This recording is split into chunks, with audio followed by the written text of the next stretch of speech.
अस्सलामुअलैकुम। आज की वीडियो जो कि सर्कुलेशन की चैप्टर नंबर 20।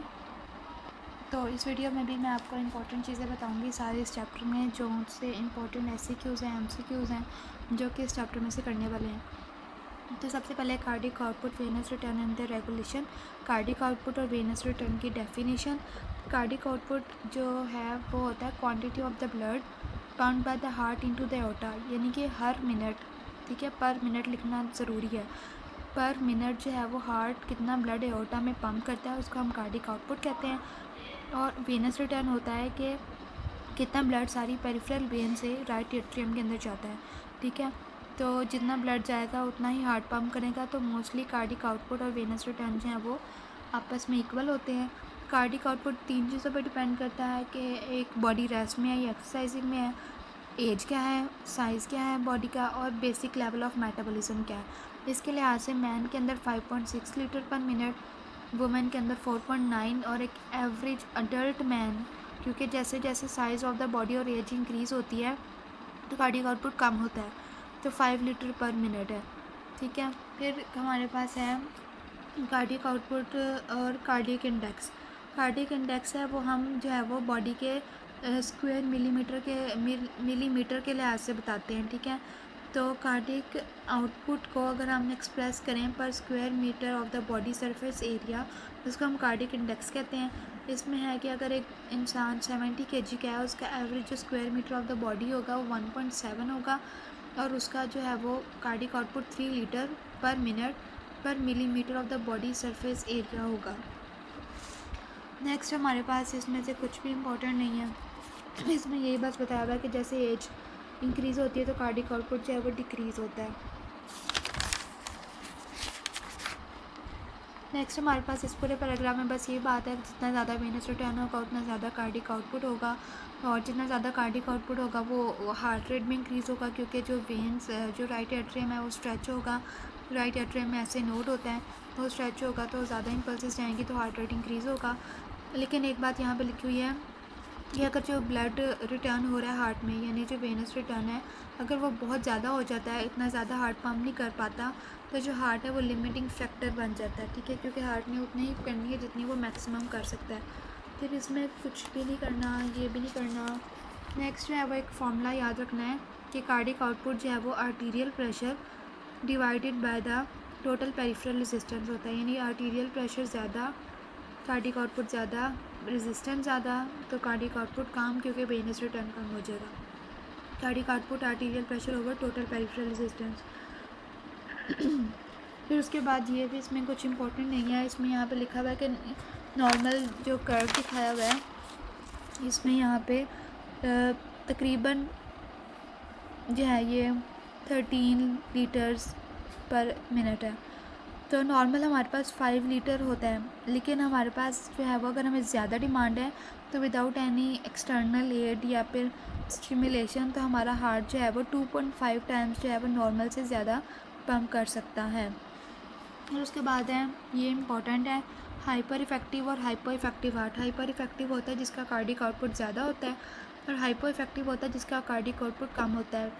यानी कि हाइपर इफ़ेक्टिव के हम कॉजेज़ पढ़ें तो नर्वस स्टिमुलेशन है और hypertrophy of the heart muscle, ये दो चीज़ें हैं जो कि कार्डियक आउटपुट को बढ़ा देती है, तो हाइपर इफ़ेक्टिव हार्ट है।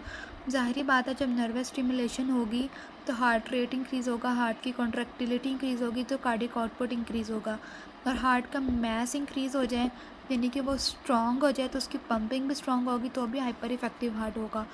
अब हाइपो इफ़ेक्टिव हार्ट की कॉजेज़ क्या हो सकती हैं? आर्टीरियल प्रेशर अगर बहुत ज़्यादा हो जाए against which the heart has to contract, यानी कि आर्टीरियल प्रेशर बहुत ज़्यादा है तो हार्ट इतना सही से कॉन्ट्रैक्ट नहीं कर सकेगा। इसके अलावा कंजेनिटल हार्ट डिजीज़ हो जाएँ, या फिर वाल्वुलर हार्ट डिजीज़ हो जाएँ, कार्डियक हाइपोक्सिया हो जाए, या हार्ट बीट के अंदर कोई प्रॉब्लम हो जाए, या फिर हमारे पास जो है वो कार्डियक हाइपोक्सिया मैंने बता दिया।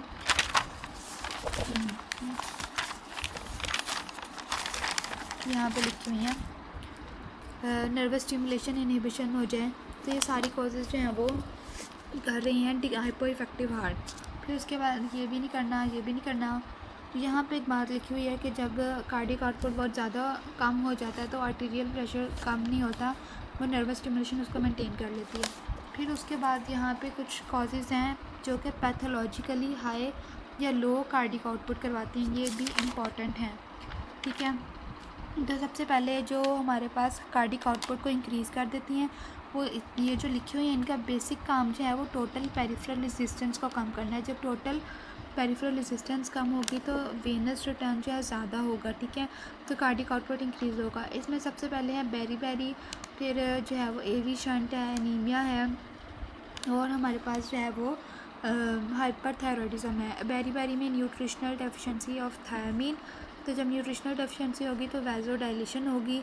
आर्टीरियोवेनस शंट में क्या होगा, आर्टरी से ब्लड वेन्स में जाएगा, आर्टरीज की टोटल पेरिफेरल रेजिस्टेंस कम हो जाएगी।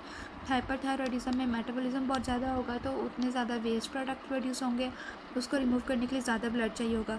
एनीमिया में क्या होगा कि ऑक्सीजन कंसनट्रेशन कम है तो ब्लड फ्लो ज़्यादा हो जाएगा, और जो रेड ब्लड सेल्स कम होंगे तो विस्कोसिटी ऑफ द ब्लड है वो भी कम हो जाएगी, तो टोटल पेरिफेरल रेजिस्टेंस जो है वो कम हो जाएगी, जिसकी वजह से पैथोलॉजिकली हाई कार्डिक आउटपुट हो जाएगा। फिर लो कार्डिक आउटपुट, इसकी दो कोजेज़ हैं, एक वो जो कि हार्ट को इफेक्ट करें और एक वो जो वेनस रिटर्न को इफेक्ट करें। हार्ट को जो इफेक्ट करती हैं वो हार्ट डिजीज़ हैं, valvular heart disease, myocarditis, coronary instruction वगैरह। और हमारे पास जो वेनस रिटर्न को काम करती हैं वो यहाँ पे लिखी हुई हैं। ब्लड वॉल्यूम कम हो जाए या हेमरेज वगैरह या कोई भी कंडीशन हो जिससे ब्लड वॉल्यूम कम हो जाए, जैसे कि स्ट्रोक में होता है, या वेनस डायलेशन हो जाए, वेन्स डायलेट होंगी तो कार्डिक आउटपुट कम होगा, या हाइपोथायरॉयडिज्म हो जाए जिसमें जो है वो कम ज़रूरत होगी ब्लड की, या मसल का मैस कम हो जाए, ठीक है, या फिर कहीं ऑब्स्ट्रक्शन आ जाए, तो इस सारी चीज़ों से जो है वो वेनस रिटर्न और अल्टीमेटली कार्डिक आउटपुट जो है वो कम हो रहा है। Venous decrease blood volume, arterio venous dilation, obstruction, decrease of the muscle mass और हाइपोथायरॉयडिज्म, ठीक हो गया। फिर यहाँ से कुछ भी नहीं करना। फिर एक ये वाला ग्राफ जो है ना इस चैप्टर में, ये वाला ग्राफ जो है वो इम्पोर्टेंट है, इसको मैं आपको समझाती हूँ। यहाँ पे देखें, यहाँ पे हमारे पास जो नॉर्मल इंट्राप्लूरल प्रेशर है वो है -4 mmHg, और ये -4 mmHg ही होता है, ठीक है, नॉर्मल। लेकिन जब हम इसको यहाँ से डिक्रीज़ करें या लेस नेगेटिव मतलब कि इंक्रीज़ करें तो क्या होगा कि हार्ट की पंपिंग कम हो जाएगी क्योंकि प्रेशर उसके ऊपर ज़्यादा हो जाएगा। अगर हम इंट्राप्लूरल प्रेशर ज़्यादा करें तो एट्रियल प्रेशर को ज़्यादा होना पड़ेगा कार्डिक आउटपुट को मेंटेन करने के लिए। तो जैसे ही हमारे पास इंट्राप्लूरल प्रेशर ज़्यादा होगा तो जो है वो कार्डिक आउटपुट राइट साइड पे शिफ्ट होगा और एट्रियल प्रेशर इंक्रीज़ होगा, ठीक है। और जब ये नेगेटिव होगा यानी कि कम होगा तो जो है वो आर्टीरियल प्रेशर डिक्रीज़ करेगा और लेफ़्ट साइड पे शिफ्ट होगा, और इंक्रीज़ होने से राइट साइड पे शिफ्ट होगा। तो ये हमारे पास रेस्पिरेशन में होता है, ब्रीथिंग में, ठीक है। पॉजिटिव प्रेशर ब्रीथिंग जो है वो राइट की तरफ, नेगेटिव जो है वो लेफ़्ट की तरफ। ये थोरेसिक केज अगर हम ओपन कर देते हैं तो ओपी राइट आर्टीरियल प्रेशर जो है -4 से 0 हो जाता है, यानी कि इंक्रीज़ हो जाता है, तो सारी बात है फिर राइट पे शिफ्ट होगी। कार्डिक टैम्पोनेट में क्या होता है कि जो हमारे पास हार्ट है उसके गिर्द जो वेसल है, ठीक है, वेसल कह रही हूँ, प्लूरा है, उसके अंदर जो है वो ब्लड फिल हो जाता है, जिसकी वजह से हार्ट के ऊपर इतना ज़्यादा प्रेशर लगता है कि वो सही तरह से पंप नहीं कर पाता, तो फिर आर्टीरियल प्रेशर बहुत ज़्यादा हो जाता है ताकि कार्डिक आउटपुट जो है वो प्रोवाइड किया जाए। फिर ये ग्राफ भी ज़रूरी नहीं है, ये भी ज़रूरी नहीं है। ये 3 पॉइंट्स लिखे हुए हैं जो कि वेनस रिटर्न को डिटरमाइन करते हैं। एक राइट आर्टीरियल प्रेशर है, एक मीन सिस्टमिक कूलिंग प्रेशर, एक जो है वो रेजिस्टेंस है, ठीक है। ये मीन सिस्टमिक कूलिंग प्रेशर आगे भी पढ़ते हैं, ये कुछ इस तरह से है। तो फॉर एग्जांपल ये हमारे पास हार्ट सिस्टम की वेन्स हैं और ये हमारे पास फॉर एग्जांपल हार्ट है, इसका यहाँ पे राइट एट्रियम है, ठीक है, यहाँ पे प्रेशर और उसके दरमियान में जो रेजिस्टेंस है, ठीक है। यहाँ पे प्रेशर ज़्यादा और यहाँ पे कम होगा तो डिफरेंस ज़्यादा होगा, और जो हाई से लो पर जाएगा, और रेजिस्टेंस ज़्यादा होगी तो हमारे पास जो है वेनस रिटर्न कम होगा।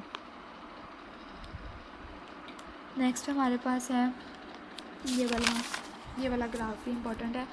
इसमें बताया हुआ है कि राइट आर्टीरियल प्रेशर, पहले यहाँ पे बताते हैं कि मैंने बताया कि यहाँ पे जो है वो प्रेशर एक है, यहाँ पे प्रेशर है, यहाँ पे ज़्यादा हो यहाँ पे कम हो, प्रेशर डिफरेंस होगा तो ब्लड हार्ट की तरफ जाएगा। लेकिन अगर यहाँ का भी प्रेशर इंक्रीज़ होता रहे तो प्रेशर डिफरेंस डिक्रीज़ होने लग जाएगा। अब यहाँ पे जब प्रेशर राइट एट्रियल प्रेशर जो कि नॉर्मली ज़ीरो होता है, अगर वो 7 हो जाए, ये 7 हो जाएगा तो यहाँ पे भी 7 होता है, तो इनका डिफरेंस ज़ीरो हो जाएगा और जो फ़्लो है वो ज़ीरो हो जाएगा। इस ग्राफ में देखें तो ये हमारे पास मीन सिस्टमिक फिलिंग प्रेशर 7, तो वेनस रिटर्न भी ज़ीरो, ठीक है, क्योंकि डेल्टा पी जो है वो ज़ीरो हो गया। अब यहाँ पे जितना राइट आर्टीरियल प्रेशर ज़्यादा होता रहेगा उतना जो है वो वेनस रिटर्न जो है वो कम होता जाएगा।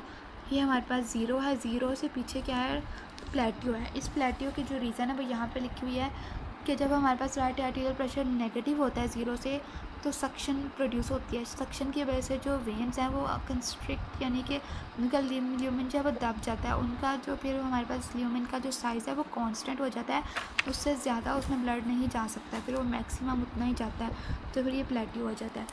फिर मीन सर्कुलेटरी फिलिंग प्रेशर क्या होता है कि अगर हम ब्लड फ्लो हर जगह जो है वो स्टॉप कर दें, ठीक है, फिब्रिलेशन में जैसे होता है, और फिर हम किसी भी वेसल का देखें प्रेशर, तो वो मीन सर्कुलेटरी फिलिंग प्रेशर होता है। इस सारे में सिर्फ यही बात याद रखने वाली है कि सिस्टमिक स्टिमुलेशन ज़्यादा होती है तो ये ज़्यादा होता है मीन सर्कुलेटरी फिलिंग प्रेशर, और सिंपैथेटिक इन्हिबिशन से कम होता है। इसके अलावा वॉल्यूम ज़्यादा हो तो मीन सिस्टमिक फिलिंग प्रेशर ज़्यादा होता है, और बस यही बात इसमें याद रखने वाली है। और मीन सिस्टमिक प्रेशर और मीन सर्कुलेटरी फिलिंग प्रेशर और सिस्टमिक फिलिंग प्रेशर, इसमें जो नियरली इक्वल होते हैं, लेकिन इसमें एक डिफरेंस है। जो मीन सर्कुलेटरी फिलिंग प्रेशर है उसमें पल्मोनरी और सिस्टमिक दोनों आती हैं, जो मीन सिस्टमिक फिलिंग प्रेशर उसके अंदर सिर्फ सिस्टमिक आती हैं। लेकिन पल्मोनरी जो वेसल्स हैं उनके अंदर बहुत कम ब्लड फ्लो होता है, तो इसलिए जो है वो नॉर्मली इक्वल होती हैं। फिर ये मैंने बता दिया, ये पहली बात। और ये वेनस रेजिस्टेंस का है कि रेजिस्टेंस ज़्यादा होगी तो फ़्लो कम होगा, लेकिन जो रेजिस्टेंस है वेंस के अंदर इतनी ज़्यादा इफेक्टिव नहीं होती आर्टीरियल प्रेशर को रेज़ करने में, क्योंकि वेंस जो है वो डिस्टेंसिबल होती हैं, लेकिन आर्टरीज जो है उसके अंदर जो है वो वेनस डायलेशन और वेनस पुलिंग से राइट आर्टीरियल प्रेशर जो प्रेशर है वो ज़्यादा इंक्रीज़ होता है। फिर उसके बाद हमारे पास ये फार्मूला इंपॉर्टेंट है, जिसमें mean systemic filling pressure minus the right arterial pressure, यही वाली बात जो मैंने बताई थी, इन दोनों का difference divided by the resistance to the venous return. तो ये हमारे पास 7 होता है, ये 0 होता है, और रेजिस्टेंस जो है 1.4 होती है, जिससे वेनस रिटर्न जो है वो 5 लीटर आता है, और 5 लीटर ये हमारे पास कार्डिक आउटपुट है। फिर उसके बाद यहाँ पे ये जो दोनों पेजेस हैं ना, इसमें से कुछ भी नहीं करने वाला। ये ग्राफ्स जो हैं वो अगर आप समझना चाहें तो समझें, लेकिन ये पेपर के पॉइंट ऑफ व्यू से इतनी इंपॉर्टेंट नहीं है, तो इसको जो है वो करने की ज़रूरत नहीं है। नेक्स्ट हमारे पास जो है वो मेथड्स हैं, ये 2 मेथड हैं, इनमें बेसिकली फार्मूलाज याद रखने हैं, और ये जो है वो इम्पॉर्टेंट है। सबसे पहले मेथड है ऑक्सीजन फ्लिक मेथड, और एक है indicator dilution method. Oxygen Fick method में जो फार्मूला है ये देखें, oxygen absorb per minute by the lung over arterio venous difference, oxygen difference, यानी कि ऑक्सीजन कितनी लंग्स में अब्जॉर्ब हुई है। फॉर एग्जांपल 200 ml है, यहाँ पे लिखा हुआ है कि ऑक्सीजन 200 ml अब्जॉर्ब हुई है, और जो हमारे पास वेनस है, जो हमारे पास जहाँ पे डीऑक्सीजनेटेड ब्लड है, उसकी ऑक्सीजन कंसनट्रेशन 160 ml है। इसका मतलब है कि 200 आई और 160 रह गई, तो 40 ml यूज़ हुई, तो यहाँ पर डिवीजन में आएगा 40, 200 divide by 40 is equal to the 5 litre. और उसके बाद हमारे पास है ये वाला मेथड। इससे पहले हम फार्मूला देखते हैं। फार्मूला में है कि cardiac output is equal to milligram of the dye injected multiply by 60 over average concentration of dye in each milliliter of blood for the duration of the curve multiply by the duration of the curve in second। तो यहाँ से देखें milligram of the dye injected उन्होंने बताया था 5 है, इसको multiply करें 60 से तो आ जाता है 300।